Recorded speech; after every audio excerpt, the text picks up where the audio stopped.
नमस्कार, आप देख रहे हैं न्यूज 18 स्पेशल। मैं हूं आपके साथ अलीम अतहर। शुरुआत बड़ी खबर से करेंगे। मुजफ्फरपुर से बड़ी खबर आ रही है, जहां पर युवक को अपराधियों ने गोली मारी है। सदर थाना के खबरा इलाके में गोली मारी गई है। प्राइवेट अस्पताल में फिलहाल आकाश कुमार को भर्ती कराया गया है। पुलिस मामले की जांच कर रही है। तो बड़ी खबर मुजफ्फरपुर से है, जहां पर अपराधियों ने एक शख्स को गोली मार दी है। फिलहाल घायल आकाश को अस्पताल में भर्ती कराया गया है, लेकिन आप अंदाजा लगा सकते हैं कि किस तरह से पुलिस का खौफ बिल्कुल अपराधियों से खत्म होता जा रहा है। जो अपराधी दिन दहाड़े गोलीबारी की वारदात को अंजाम दे रहे हैं। फिलहाल पुलिस इस मामले की जांच की बात कह रही है, लेकिन पुलिस का खौफ बिल्कुल अपराधियों में नहीं दिखता। शायद यही वजह है कि जगह जगह से गोलीबारी की, लूट की घटनाएं सामने आ रही हैं।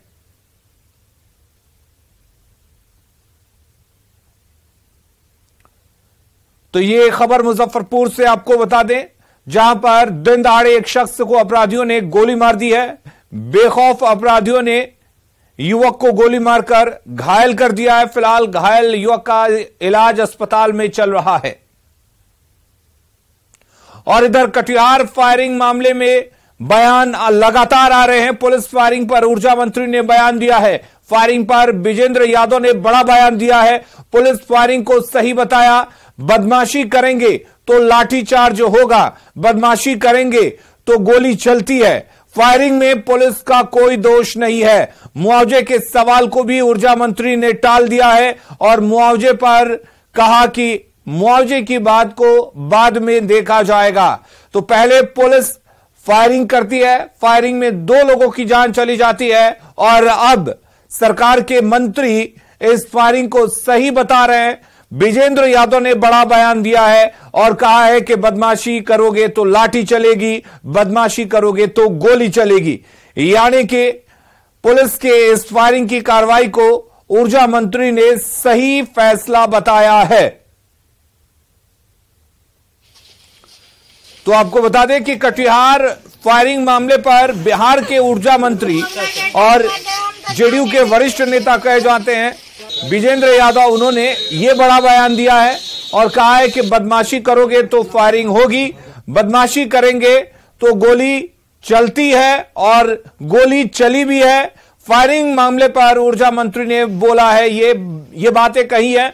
आपको बता दें कि कटिहार में पुलिस की फायरिंग में 2 लोगों की मौत हो गई है और इसके बाद से सियासत लगातार जारी है। लेकिन बिहार में बिजली की व्यवस्था को लेकर फायरिंग, जिस तरह से लोग प्रदर्शन कर रहे थे कटिहार में और उन पर फायरिंग की गई, बिजली से बेहाल लोग कटिहार में प्रदर्शन कर रहे थे और ज्यादा तादाद में लोग इकट्ठा हो गए। भीड़ को कंट्रोल करने के लिए लाठीचार्ज और पुलिस की तरफ से फायरिंग किया गया, जिसमें 2 लोगों की मौत हो गई थी।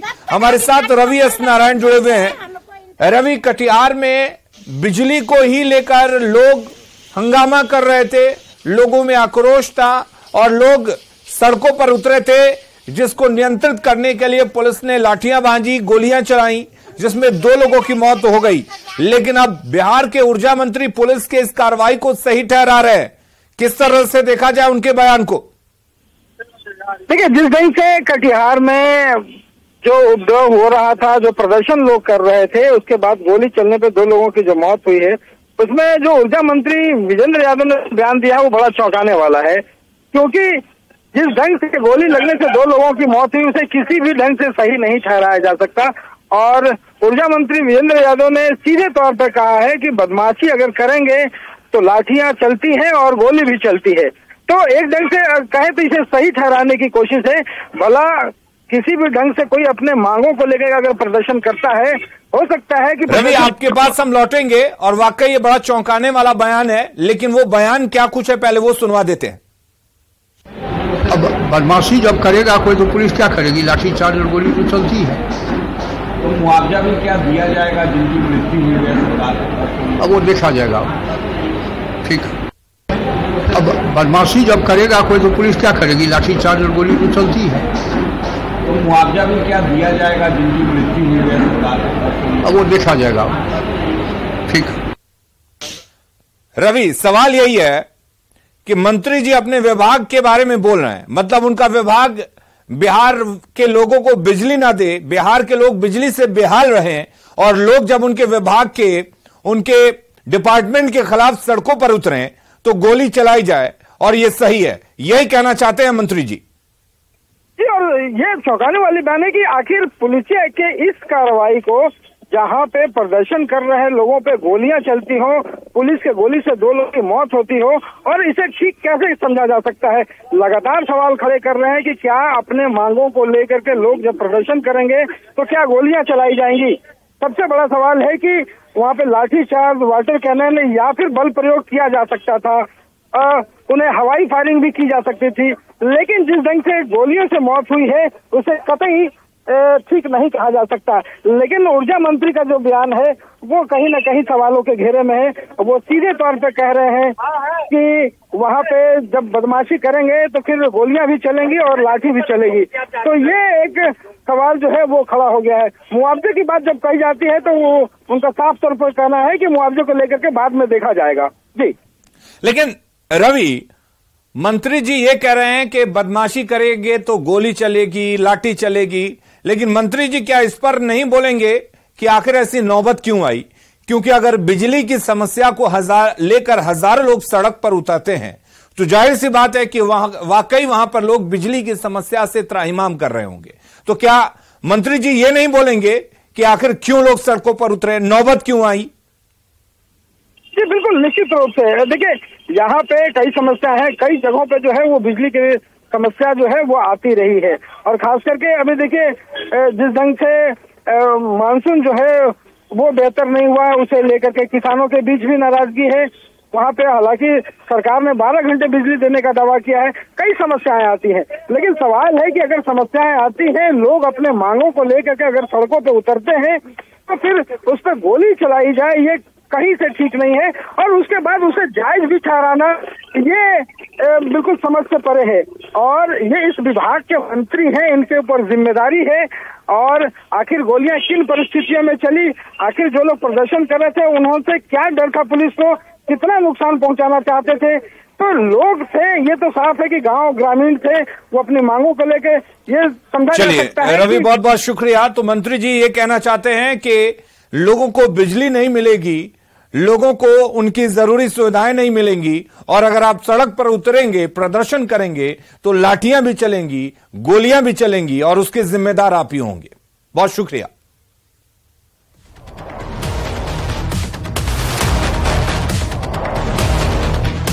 हर टर्म टॉप 3 इकोनॉमी पर पहुंच के रहेगा भारत, और ये मोदी की गारंटी है।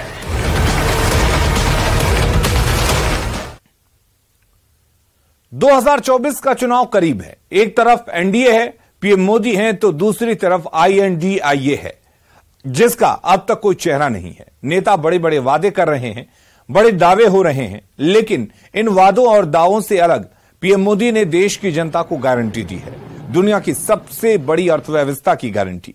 दिल्ली के प्रगति मैदान में नए आईटीपीओ कॉम्प्लेक्स भारत मंडपम का उद्घाटन करते हुए पीएम मोदी ने कहा कि उनके तीसरे कार्यकाल में भारत दुनिया की 3 बड़ी अर्थव्यवस्थाओं में शामिल हो जाएगा। पीएम मोदी ने कहा कि पहले कार्यकाल में भारत दुनिया की 10वें नंबर की अर्थव्यवस्था था, अब दूसरे कार्यकाल में हम 5वें नंबर पर आ गए हैं, और हमारे तीसरे कार्यकाल में हम दुनिया की 3 बड़ी अर्थव्यवस्थाओं में शामिल हो जाएंगे। ये मोदी की गारंटी है कि हमारे पहले टर्म की शुरुआत में भारत वर्ल्ड इकोनॉमी में 10वें नंबर पे था। जब मुझे आप लोगों ने काम दिया तो हम अब 10 नंबर ही थे।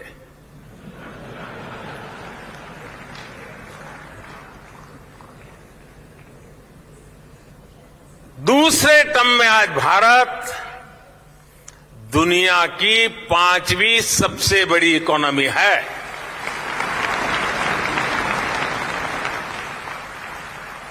और ये ट्रैक रिकॉर्ड के आधार पर, बातों बातों में नहीं, ट्रैक रिकॉर्ड के आधार पर मैं कह रहा हूं,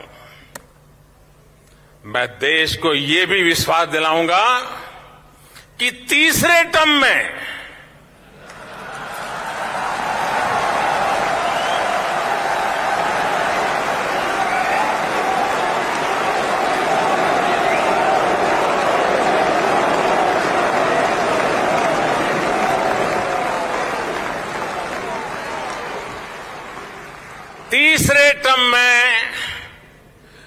दुनिया की पहली 3 इकोनॉमीज में एक नाम भारत का होगा। तीसरे टर्म में पहली 3 इकोनॉमी में गर्व के साथ हिंदुस्तान खड़ा होगा। दोस्तों,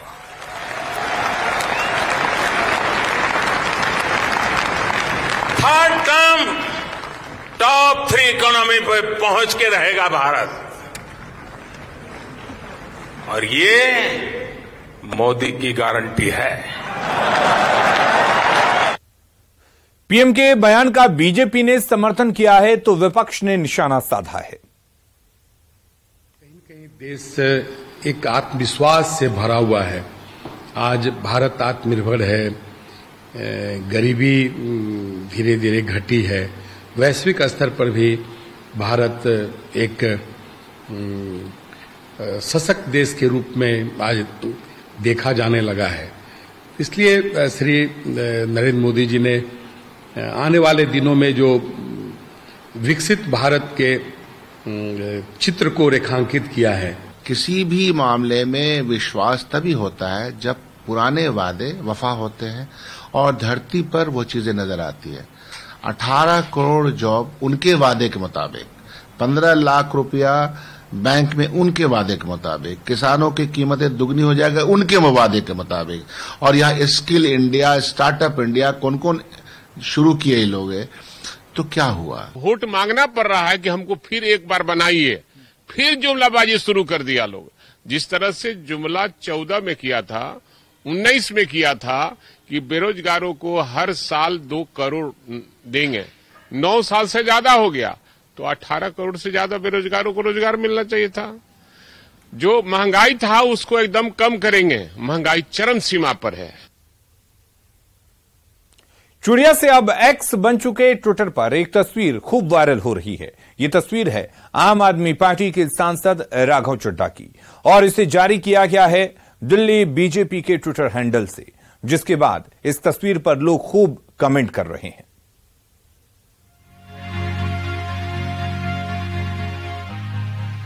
ट्विटर का लोगो जिस पर कभी चिड़िया बनी होती थी और वो ट्वीट करके दुनिया जहां की बातों को सबके सामने लाती थी, वो चिड़िया भले ही गायब हो चुकी है और उसकी जगह अब मस्क के एक्स ने ले ली है। लेकिन आज तो इस चिड़िया की जगह कौवे ने जगह बनाई और खूब चर्चा में आया। देखिए ये तस्वीर सामने आई दिल्ली बीजेपी के ट्विटर हैंडल पर, जिसमें राघव चड्ढा के 3 मोमेंट कैप्चर किए गए। साथ ही उनके सिर पर दिखाई दे रहा है कौवा। इस तस्वीर को ट्वीट करते हुए बीजेपी की तरफ से लिखा गया, झूठ बोले कौवा काटे, आज तक सिर्फ सुना था, आज देख भी लिया, कौवे ने झूठे को काटा। जैसे ही ये तस्वीर ट्विटर पर आई, विपक्षी और ट्रोलर्स इस पर टूट पड़े और मीम्स बनाने लगे। किसी ने फिल्मी गाने झूठ बोले कौवा काटे का जिक्र किया तो किसी ने दलेर मेहंदी के गाने काला कौवा काट खाएगा लिखकर तस्वीर पर प्रतिक्रिया दी। वहीं बीजेपी और उसके नेताओं के हमलों का राघव चड्ढा ने जवाब दिया। उन्होंने ट्वीट करते हुए लिखा कि रामचंद्र कह गए सिया से, ऐसा कलयुग आएगा, हंस चुगेगा दाना दुनका और कौवा मोती खाएगा, आज तक सिर्फ सुना था, आज देख भी लिया। वैसे झूठ बोले और कौवा काटे वाली कहावत बेहद पुरानी है, लेकिन कौवे के किसी के सर पर चोंच मारने के पीछे का साइंस अलग। खैर, जो भी हो, अब कौवे के पास सच्चे और झूठे इंसान को पहचानने की सुपर नेचुरल पावर है कि नहीं, ये तो नहीं पता, लेकिन फिलहाल इस तस्वीर पर खूब बातें हो रही हैं। Bureau report, news 18 Madhya Pradesh, Chhattisgarh. Rajasthan के बेवाड़ी से पाकिस्तान पहुंची अंजू इन दिनों देश विदेश में मीडिया की सुर्खियों में बनी हुई हैं।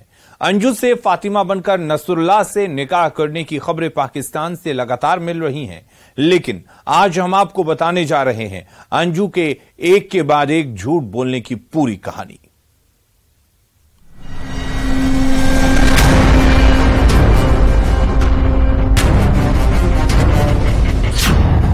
अंजू के झूठ का पर्दाफाश।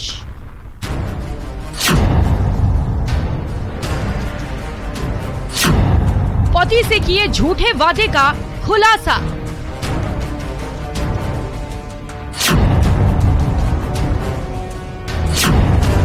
सरहद पार अंजू हो गई बेनकाब।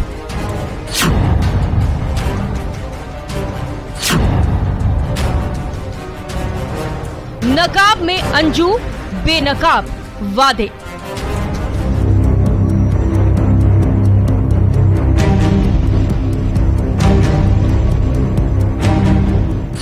अंजू जो आज पाकिस्तान में है, सबसे ज्यादा इस वक्त चर्चा में है, जिसने भारत से लेकर पाक मीडिया को भी अपने झूठ से छका रखा है। आज हम उसके हर झूठ को बेनकाब करने जा रहे हैं। अंजू जो नकाब पहनकर पाकिस्तान की कोर्ट में चक्कर लगा रही है, आज उसके झूठ के नकाब को बेनकाब करने जा रहे हैं, जिसका नाता यूपी और राजस्थान से जुड़ा है। असल में वो मध्य प्रदेश में पैदा हुई थी।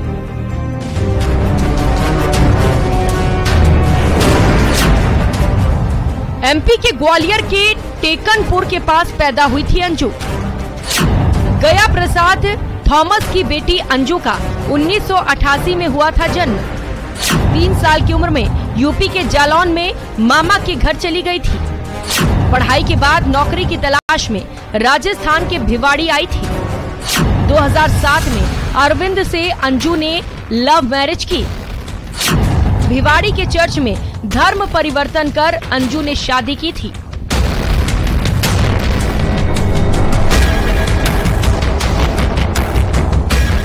पाकिस्तान जाने से पहले अंजू भिवाड़ी के एक मोटरसाइकिल कंपनी में डेटा एंट्री ऑपरेटर के पद पर काम करती थी। अंजू अपने पति के साथ भिवाड़ी के टेरा अलीगंज सोसाइटी में किराए के फ्लैट में रहती थी। इसी दौरान अंजू की मार्च 2019 में फेसबुक से चैटिंग के दौरान नसरुल्लाह से बातचीत शुरू हुई। नसरुल्लाह से लगातार बातचीत के कारण 2020 में अंजू और अरविंद के बीच रिश्ते में खटास शुरू हो जाती है और दोनों के बीच कई बार मनमुटाव और तनाव भी होता है।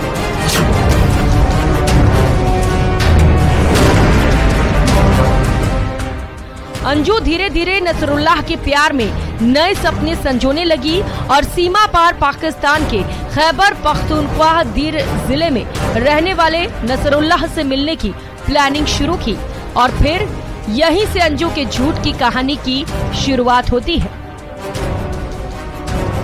नहीं, ऐसे कुछ नहीं है जानकारी मेरे को। अगर ऐसी जानकारी मिलती है या इसमें कहीं सच्चाई भी है तो आपका क्या कदम रहेगा या क्या आप पैरवी करेंगे? सर, अगर इसको ऐसी करनी होती तो पहले भी कर सकती थी। क्या पासपोर्ट बनवाने के लिए अंजू ने पति से पहला झूठ बोला था। विदेश में पढ़ाई और नौकरी के लिए पासपोर्ट की जरूरत बताया। 2021 में पासपोर्ट बनवा लिया था, लेकिन पति से झूठ बोला। पति से नसरुल्लाह को दोस्त बताया था, जबकि दोनों में प्यार था। अंजू ने नसरुल्लाह से बातचीत शुरू कर पाकिस्तान का वीजा लगाया। 2 साल तक अंजू और नसरुल्लाह वीजा की प्रक्रिया में लगे रहे थे। 20 जुलाई 2023 को जयपुर जाने की बात कहकर पाक चली गई। 20 जुलाई अंजू सोसाइटी से ऑटो रिक्शे में बैठकर दिल्ली चंडीगढ़ होते हुए बस के रास्ते वाघा बॉर्डर से 21 जुलाई को पाकिस्तान पहुंच जाती है, जहां लाहौर में बस से उतरने के बाद नसरुल्लाह उसे लेने के लिए आता है और अपने घर लेकर चला जाता है। 23 जुलाई को मीडिया में खबर आने के बाद अरविंद को पता चलता है कि उसकी पत्नी किसी युवक से मिलने पाक गई है। अरविंद ने जब फोन किया तो उसने उसे लाहौर में होना बताया, जबकि वो खैबर पख्तूनख्वा में नसरुल्लाह के घर में बैठी हुई थी।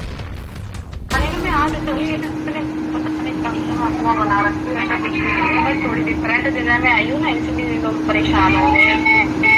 इतने मुश्किल से यहाँ कोई जाता नहीं है और मैं पहुँच गई। अच्छा, फ्रेंड के पास, इसलिए थोड़ा ऐसा लग रहा है।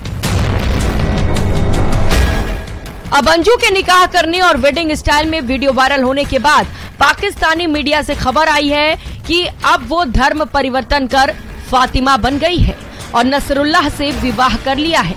जिसमें सोशल मीडिया पर एक हलफनामा भी वायरल हो रहा है, जिसमें मेहर की राशि निकाह के लिए 10 तोला सोना तय की गई है और अंजू से फातिमा बन गई। अंजू लगातार अपने पति और परिवार को धोखा देती रही। अब अंजू का एक और वीडियो सामने आया है, जिसमें वो नसरुल्लाह को अपना दोस्त बता रही है और जल्द भारत आने की बात कह रही है। क्या क्या इशू बना रहे हैं लोग, क्योंकि मेरे दोस्त के पास आई हूँ तो इसलिए इशू बना रहे हैं कि कोई कह रहा है सगाई कर रहे हैं, कोई कह रहा है शादी कर रहे हैं, पर ऐसा कुछ भी नहीं है। मैं बस विजिट में आई हूँ, लीगली आई हूँ और अभी मुझे वापस जाना है और बस मैं 1-2 दिन में वापस जा रही हूँ। जैसे और लोग आते हैं घूमने ट्रिप के लिए, ऐसे मैं भी आई हूँ। फिलहाल इस पूरे कहानी में अरविंद अब अपने 2 बच्चों के साथ अकेला रह गया है और वो सोसाइटी को छोड़कर चला गया है।